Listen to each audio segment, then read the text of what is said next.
Students, इस lecture में हम मोल के बारे में तफसीलन डिस्कस करेंगे। मोल के हम इस लेक्चर में 3 डिफिनीशन के ज़रिए से मोल को क्लियर करेंगे। मोल का पहला डिफिनीशन क्या है, इससे पहले हमें यह बात जानना ज़रूरी है कि सब्सटेंस क्या है। सब्सटेंस एटम पर मुश्तमिल हो सकता है। द सब्सटेंस में be a molecule, the substance में बी अ फार्मूला यूनिट।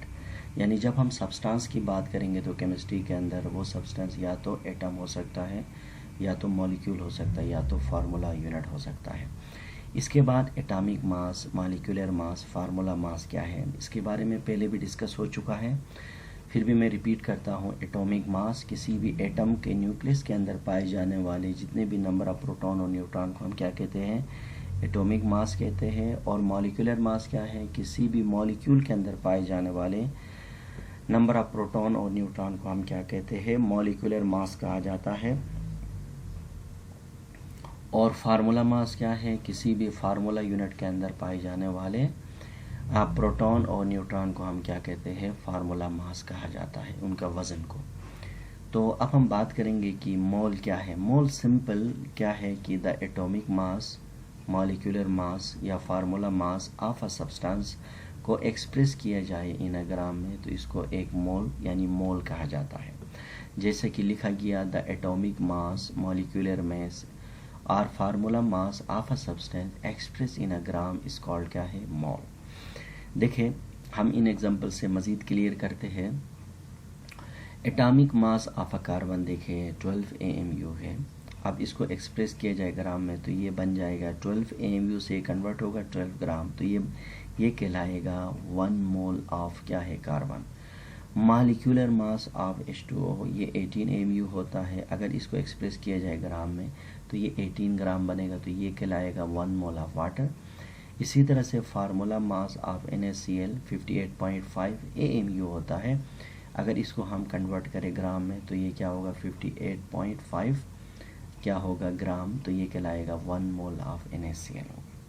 तो जैसे कि लिखा गया कि 12 ग्राम ऑफ कार्बन 1 मोल के बराबर है, 18 ग्राम ऑफ वाटर 1 मोल के बराबर। इसके बाद हम दूसरे डिफिनीशन की तरफ आते हैं।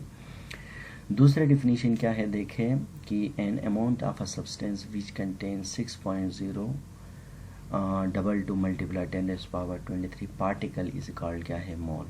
यानी वो क्वांटिटी जिसमें पार्टिकल की तादाद 6.0 डबल टू 10⁻23 हो, तो उसको हम क्या कहते हैं, मोल। अगर 6.0 डबल टू मल्टीप्लाई 10⁻23 से न कम होना चाहिए न ज़्यादा होना चाहिए, तो वो अमाउंट क्या कहलाएगा, यानी 1 मोल कहलाएगा। अब पार्टिकल का मतलब है द पार्टिकल में भी एटम, द पार्टिकल में भी मॉलिक्यूल, द पार्टिकल में भी आयन। तो इसी तरह से यानी ये एक क्वांटिटी है। तो इस चीज़ को हम समझने के लिए हम क्या करेंगे, इस एग्जांपल से मदद लेते हैं। देखें, 1 मोल ऑफ कार्बन है। अब 1 मोल ऑफ कार्बन कितना है, 12 ग्राम है। अब इसके अंदर पार्टिकल की तादाद कितने होंगे, 6.0 डबल टू 10⁻23 एटम्स होंगे, क्योंकि ये एटम है। इसी तरह से 1 मोल ऑफ H2O 18 ग्राम होता है। इसके अंदर पार्टिकल की तादाद 6.0 डबल टू 10⁻23 H2 मॉलिक्यूल्स होंगे। पार्टिकल के अंदर मॉलिक्यूल का लफ्ज़ इस्तेमाल करेंगे। इसके बाद है 1 मोल ऑफ CO2 48 ग्राम है। पार्टिकल की तादाद क्या है, 6.0 डबल टू 10⁻23 CO2 मॉलिक्यूल। अब एक सवाल ये है कि देखिए 1 मोल कार्बन का वज़न अलग है, मास अलग है। 1 मोल ऑफ वाटर का मास ज़्यादा है, 1 मोल ऑफ CO2 का वज़न इससे भी ज़्यादा है। तो इस चीज़ को हम इस तरह समझ सकते हैं। देखें, 1 डज़न में कोई भी चीज़ होता है, इसके अंदर 12 दाने होते हैं। अब मिसाल के तौर पर देखें, 1 डज़न हमारे पास मैंगो है, तो कितनी तादाद हो गई, 12। इसी तरह से 1 डज़न हमारे पास बनानास है, कितनी तादाद हो गई, 12। तो इसका मतलब ये कि चीज़ें मुख्तलिफ है, तादाद सेम है, लेकिन इसका मेज़ क्या होगा, जाहिर सी बात है जो वज़न मैंगो का होगा वही वज़न 12 दाने का बनाना का नहीं होगा। तो इसी तरह से यहाँ पर भी ऐसा है कि कार्बन जो एटम है इसका साइज़ छोटा है, नंबर ऑफ प्रोटॉन न्यूट्रॉन कम है, जबकि कार्बन डाइऑक्साइड का साइज़ बड़े हैं, तो इसके अंदर नंबर ऑफ प्रोटॉन और न्यूट्रॉन क्या है, ज़्यादा है। तो इसलिए यानी 1 मोल हमेशा यानी 6 पॉइंट वैल्यू सेम होता है, लेकिन इसके अंदर जो वज़न होगा वो डिपेंड करेगा उसके साइज़ के हिसाब से। इसके बाद हम तीसरे डिफिनीशन की तरफ आते हैं। तीसरा डिफिनीशन क्या है? तीसरा डिफिनीशन को हम ये कह सकते हैं कि मोल का दूसरा नाम ग्राम एटॉमिक मास, मोल का एक और नाम है ग्राम मॉलिक्यूलर मास, मोल को हम ग्राम फार्मूला मास भी कह सकते हैं। सिंपल है, यानी सिंपली ग्राम atomic mass, gram molecular mass और ग्राम फार्मूला मास को डायरेक्टली क्या कहा जाता है? मोल कहा जाता है। इसका मतलब ये है कि ये मोल के क्या है, यानी ये आप मोल के डिफरेंट नेम हो गए। सिंपली आप gram atomic mass, gram molecular mass, gram formula mass को हम डायरेक्टली मोल कह सकते हैं।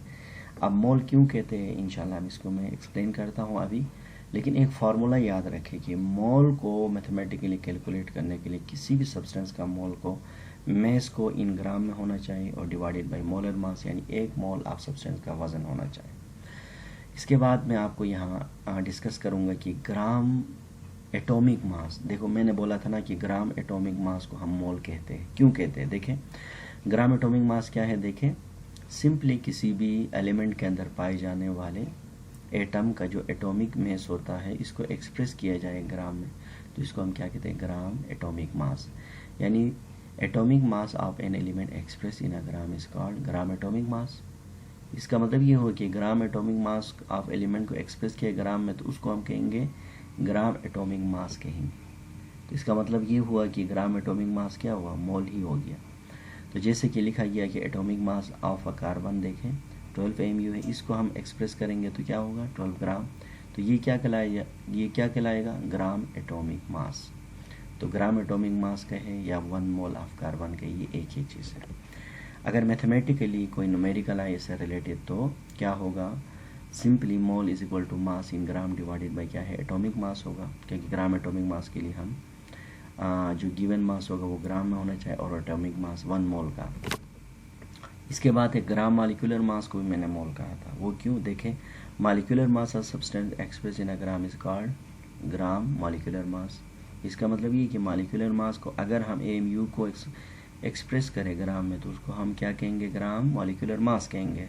तो ये क्या कहलाएगा? इसको हम मोल कह सकते हैं। तो इसी तरह से मॉलिक्यूलर मास ऑफ वाटर देखें 18 AMU है, अब इसको हम एक्सप्रेस करेंगे क्या है? 18 ग्राम में, तो ये कहलाएगा ग्राम मॉलिक्यूलर मास ऑफ वाटर, जिसको हम 1 मोल ऑफ वाटर भी कह सकते हैं। तो इसका मतलब ये हुआ कि ग्राम मॉलिक्यूलर मास को आप मोल कह सकते हैं।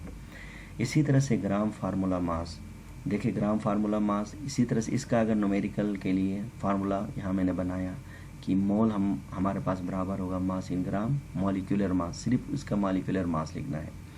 इसके बाद है ग्राम फार्मूला मास। अब ग्राम फार्मूला मास क्या है? Formula mass of a substance express in a gram is called gram formula मास। यानी सिंपली फार्मूला मास ऑफ किसी भी सब्सटेंस का फार्मूला मास ऑफ ग्राम, वो जो है ना ग्राम को एक्सप्रेस किया जाए, फार्मूला मास ऑफ सब्सटेंस को एक्सप्रेस किया जाए ग्राम में, तो वो क्या कहलाएगा? वो ग्राम फार्मूला मास कहलाएगा। मिसाल के तौर पर देखें फार्मूला मास ऑफ NaCl क्या है? 58.5 AMU है। आप इसको एक्सप्रेस करो ग्राम में, तो ग्राम फार्मूला मास ऑफ NaCl 58.5, तो ये बन जाएगा ग्राम फार्मूला मास ऑफ NaCl 58.5, या आप इसको 1 मोल ऑफ NaCl भी कह सकते हो। तो इसका न्यूमेरिकल क्या होगा? फार्मूला मोल होगा, मास इन ग्राम में होना चाहिए, और फार्मूला मास यानी जो भी फार्मूला मास है 1 मोल का फार्मूला यूनिट का, तो इसको आप यहाँ पे लिखना होगा। इसके बाद एक और टर्म है, इसको भी जानना ज़रूरी है। मोलर मास क्या है? देखें सिंपली किसी भी 1 मोल ऑफ सब्सटेंस का वजन को हम क्या कहते हैं? मोलर मास कहते हैं। यानी 2 मोल 3 मोल 4 मोल नहीं, जैसे कि लिखा गया the mass of 1 mole of a substance is called क्या है? Molar mass. देखें इन तीनों मिसालों से आप समझें। मोलर मास ऑफ कार्बन कितना है? 12 ग्राम, यानी 1 मोल है। मोलर मास ऑफ वाटर यानी 1 मोल है, ये कितना है? 18 ग्राम।